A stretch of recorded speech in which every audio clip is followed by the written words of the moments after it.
Students, welcome to my channel. आज हम करने वाले हैं 11th स्टैंडर्ड का एक और नया topic, that is friction in solids and liquid.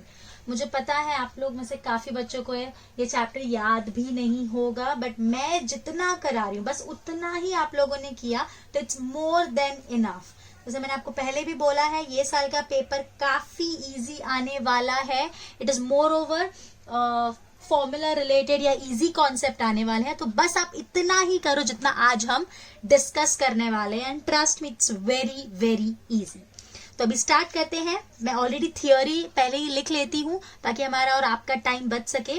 Okay, so first is adhesive force. Adhesive force मतलब जो अलग अलग मॉलिक्यूल्स होते हैं, डिफरेंट मॉलिक्यूल्स, उनके बीच में जो फोर्स होता है उसको एडिसिव फोर्स बोलते हैं। आप लोगों ने बेसिकली फेविकॉल के डब्बे के ऊपर देखा होगा एडिशन।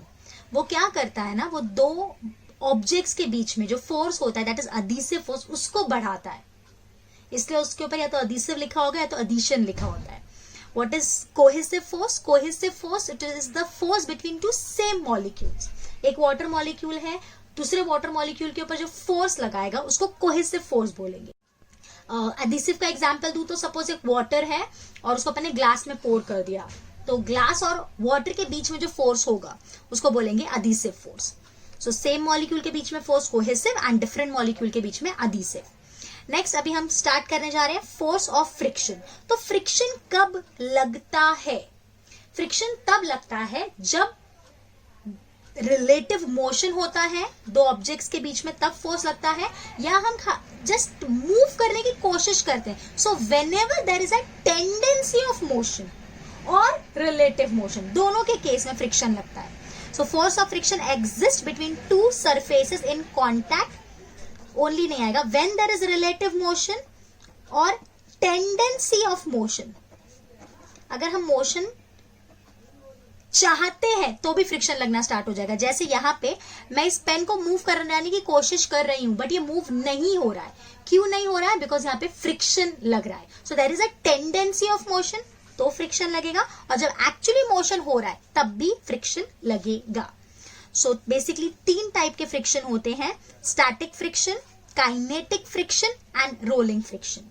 स्टैटिक फ्रिक्शन क्या होता है? जो अपने मैग्नीट्यूड को भी एडजस्ट कर लेता है और डायरेक्शन को भी एडजस्ट करता है, और ये तब लगता है जब बॉडी रेस्ट पे होती है या बॉडी मोशन करने की टेंडेंसी पे होती है।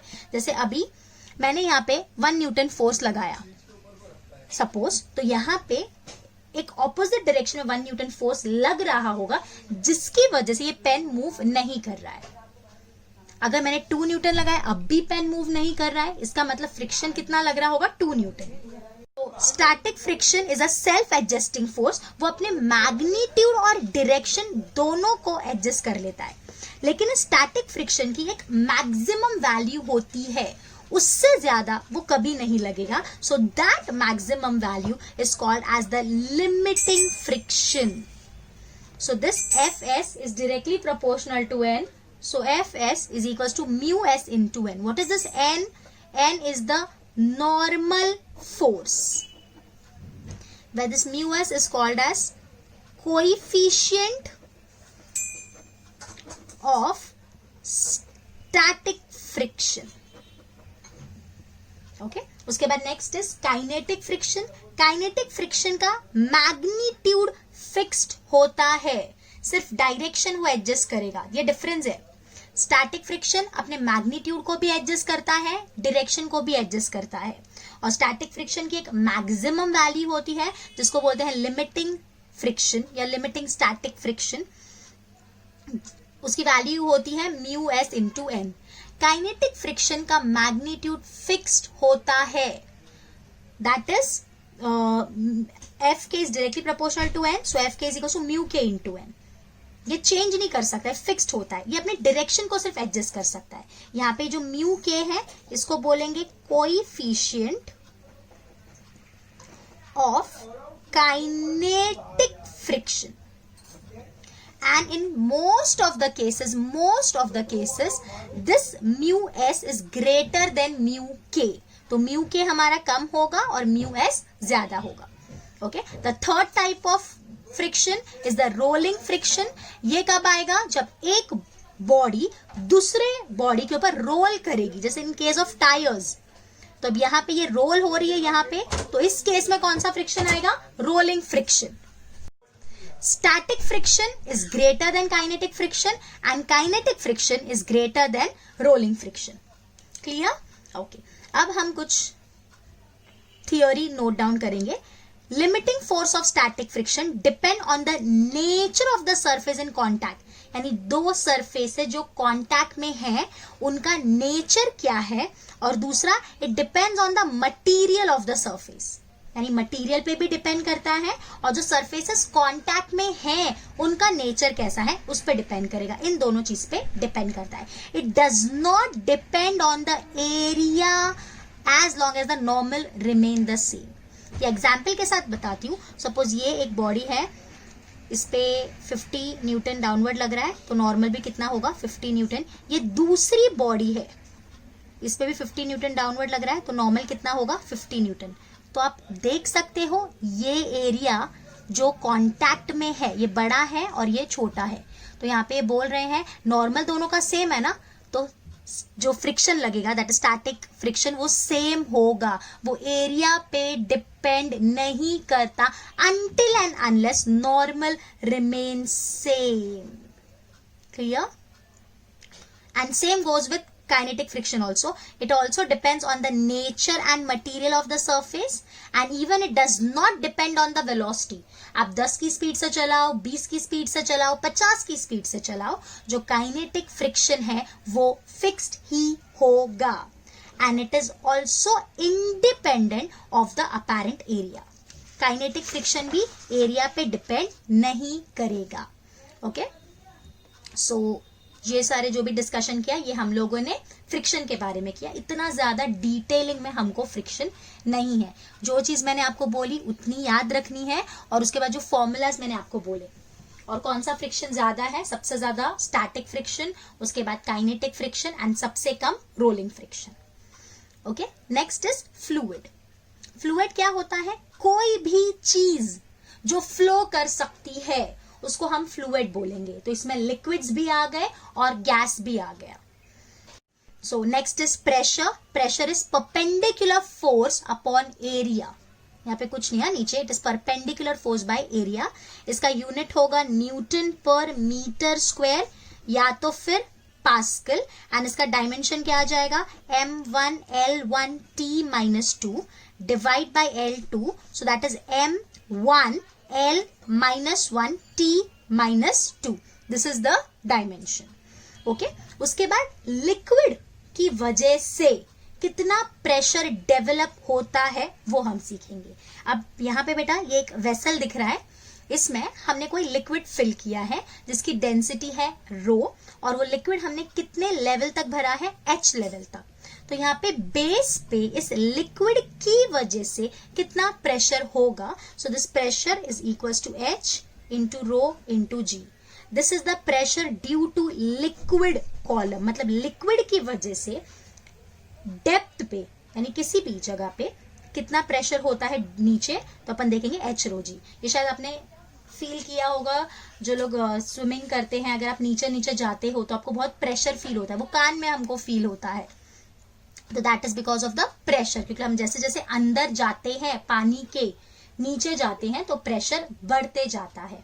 इसकी वजह से जो नीचे की वॉल्स होती है ना, ये ज्यादा थिक होती है ताकि वो ज्यादा से ज्यादा प्रेशर बेयर कर सके। तो अगर हम टोटल प्रेशर की बात करेंगे बेटा, बेस पे जो लग रहा है, तो वो खाली लिक्विड कॉलम नहीं लगा रहा है ना, आप सबको पता है हम सब पे एटमॉस्फेरिक प्रेशर भी लगता है। तो टोटल कितना प्रेशर हो जाएगा? Atmospheric pressure plus gauge pressure. Gauge is nothing but the liquid pressure. तो हमारा प्रेशर का फॉर्मूला क्या हो जाएगा? Total pressure is equal to P naught, that is the atmospheric pressure, plus h rho g. So this is the total pressure at a depth h below the water surface or liquid surface. Next is hydrostatic paradox. ये क्या होता है बेटा? आप देख सकते हो हमने यहाँ पे 3 वेसल लिए हैं, तीनों का जो एरिया है ना, ये बेस सेम है, आपको भले ही थोड़ा सा सी बड़ा दिख रहा होगा, बट ये तीनों सेम है, डायग्राम में हो गया है, तीनों सेम है, बट तीनों में जो हमने लिक्विड फिल किया है वो भी सेम लेवल तक है। लेकिन आप देख सकते हो यहाँ पे ये वेसल का शेप ज्यादा है, तो हमको यहाँ पे पानी ज्यादा आएगा या लिक्विड ज्यादा आएगा, इसमें लिक्विड कम आएगा और इसमें लिक्विड मीडियम आएगा। तो सबसे ज्यादा लिक्विड इसमें, उसके बाद इसमें और उसके बाद इसमें। तो हमको ऐसा लगता है कि इसमें प्रेशर सबसे ज्यादा होगा बेस पे, बल्कि ऐसा नहीं है। अगर तीनों का हाइट सेम है, तीनों का बेस सेम है, लेवल हाइट सेम है ना, तो अगर हम लोग सेम लेवल तक लिक्विड भर देते हैं तो हम क्या ऑब्जर्व करते हैं कि जो बेस पे प्रेशर होगा तीनों के वो सेम होगा। Means it is independent of the shape and size of the vessel until and unless the height is same। अगर height same है तो तीनों के बेस पे जो प्रेशर आएगा वो सेम आएगा। अब इस केस में क्या होता है, नो डाउट यहाँ पे जो लिक्विड है वो सबसे ज्यादा होगा, तो सबसे ज्यादा फोर्स नीचे लगेगा। बट कुछ फोर्स को ये जो है ना नॉर्मल, ये नॉर्मल होता है ना, normal is always perpendicular to the surface. तो आप देख सकते हो ये जो नॉर्मल है इसका एक कंपोनेंट ऊपर की तरफ लग रहा है तो वो उसको बैलेंस कर लेता है। यहाँ पे आप देख सकते हो यहाँ पे पानी या लिक्विड कम होगा तो हमको ऐसा लग रहा है यहाँ पे फोर्स कम होगा, बट ऐसा नहीं है। आपको दिख रहा है ये जो नॉर्मल का कंपोनेंट डाउनवर्ड डायरेक्शन में है ये उसको बैलेंस कर लेगा। अगर आपको ज्यादा समझ में नहीं आ रहा है तो मैं फिलहाल इतना बोलती हूँ, याद रखो अगर लेवल लिक्विड जो हमने फिल किया है कंटेनर में अगर वो सेम है तो प्रेशर सेम होगा, बस। That is hydrostatic paradox. Okay, next is pascal law.